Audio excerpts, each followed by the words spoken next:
आज हमारा टॉपिक है स्कोप ऑफ फिजिक्स। हम ये समझना चाहते हैं कि हमारा फिजिक्स में कितना स्कोप है।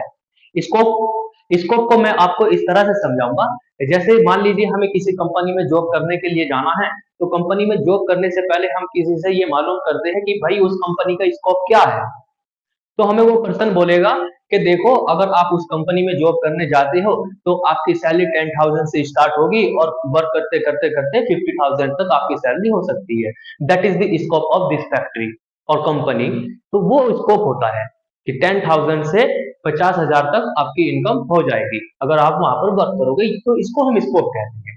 सेम इसी तरह से फिजिक्स में भी स्कोप होता है कि फिजिक्स में हम कितना स्कोप रखते हैं, यानी कि हम फिजिक्स में किन किन चीजों के बारे में स्टडी कर सकते हैं, कितना बारीक स्टडी कर सकते हैं और कितना बड़ा स्टडी कर सकते हैं, कितनी छोटी फिनोमिना को स्टडी कर सकते हैं और साथ ही साथ कितनी बड़ी फिनोमिना को स्टडी कर सकते हैं। इसको हम कहते हैं स्कोप ऑफ फिजिक्स।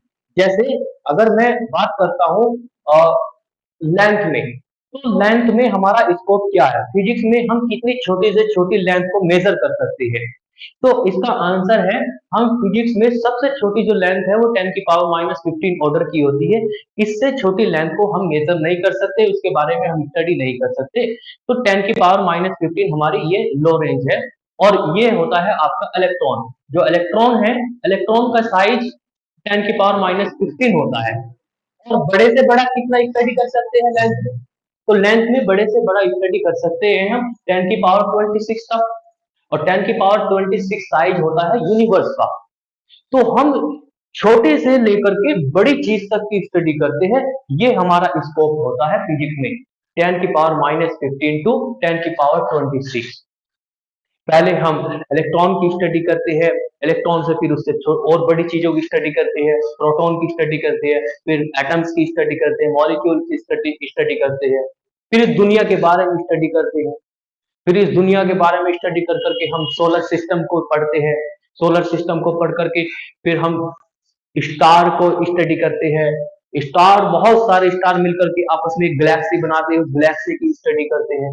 और इससे भी बड़ा फिर हम यूनिवर्स को स्टडी करते हैं। तो हमारा ये स्कोप है एक लेंथ के अंदर, एक साइज के अंदर हमारा इतना स्कोप होता है कि हम इस साइज से इतना साइज तक स्टडी कर सकते हैं। इतना इलेक्ट्रॉन से लेकर के पूरी यूनिवर्स आपका स्टडी कर सकते हैं। तो हमारा लेंथ में, साइज में इतना स्कोप है फिजिक्स में। ये सब कुछ हम फिजिक्स में पढ़ते हैं। तो लेंथ में हमारा स्कोप हो जाता है 10 की पावर -15 टू 10 की पावर 26। अब इनको टोटल स्कोप देखें तो टोटल स्कोप कितना हुआ, तो 26 में से आप 15 को माइनस कर देंगे तो आपका टोटल स्कोप बनेगा ये 41। तो ये हमारा टोटल 41, 10 की पावर 41 मीटर तक ये हमारा स्कोप होता है लेंथ। सेम ऐसे ही अगर हम मास में स्टडी करें कि हम कितने छोटे से छोटे मास के बारे में स्टडी कर सकते हैं और कितने बड़ा मास स्टडी कर सकते हैं। तो सबसे छोटा जो मास होता है वो इलेक्ट्रॉन का होता है। इलेक्ट्रॉन से छोटा और पार्टिकल है नहीं, सबसे छोटा पार्टिकल है इस दुनिया का, सबसे छोटा पार्टिकल इलेक्ट्रॉन होता है। तो हम इलेक्ट्रॉन के मास के बारे में स्टडी करते हैं।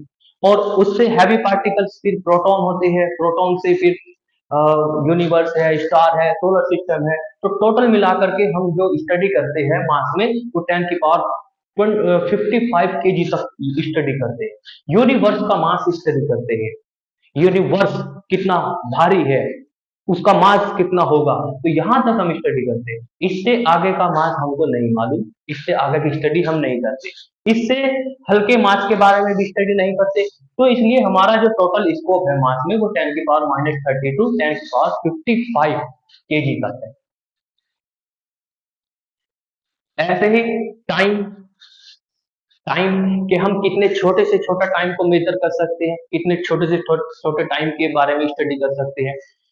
तो सबसे जो स्मॉलेस्ट टाइम है जिसके बारे में हम स्टडी करते हैं वो है कि लाइट को 1 मिलीमीटर चलने में, 1 मिलीमीटर ट्रेवल करने में कितना टाइम लगता है, उस टाइम की हम स्टडी करते हैं। उससे छोटे टाइम की स्टडी हम नहीं कर पाते। तो हमारा स्कोप टाइम में कहां से स्टार्ट होता है, 10 की पावर -22 से। लाइट को 1 मिलीमीटर चलने में 10 की पावर -22 सेकंड लगते हैं। It is very smallest time. Point लगाने के बाद आप 22 लगाओ, इतना छोटा टाइम है ये, इससे छोटा टाइम की स्टडी नहीं करते। और कहाँ तक स्टडी करते हैं टाइम के बारे में? तो टाइम के बारे में हम स्टडी करते हैं 10 की पावर 18 तक। ये 10 की पावर 18 बहुत बड़ा टाइम है। कितना हो सकता है ये? आप इसको ऐसे समझिए कि एक बार यूनिवर्स ऐसे फैलता है और फैल करके फिर वापस आता है। तो ये ऐसे टकराया और टकरा करके वापस आया, फिर टकराया। तो इसको कितना टाइम लगेगा, वहां तक का हम स्टडी करते हैं। इस टाइम तक की स्टडी हम करते हैं, और ये टाइम होता है आपका 10 की पावर 18 सेकेंड।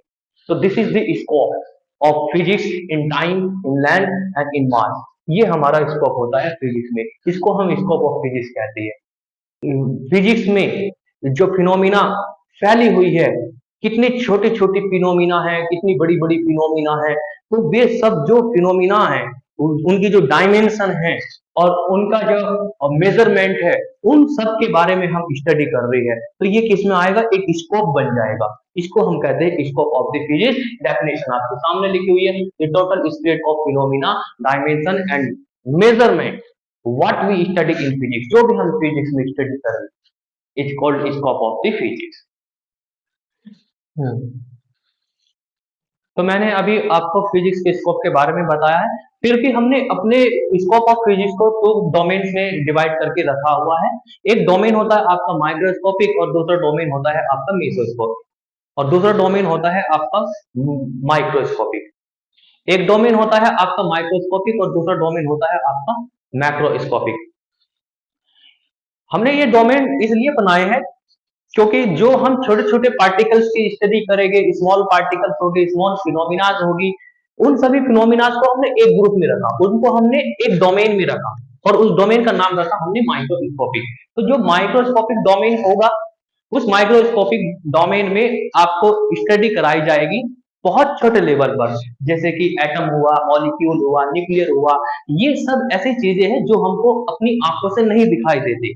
तो ऐसे फिनोमिना जो हमको अपनी आई से नहीं दिखाई देगी, तो उनको आपने माइक्रोस्कोपिक डोमेन में रख दिया है।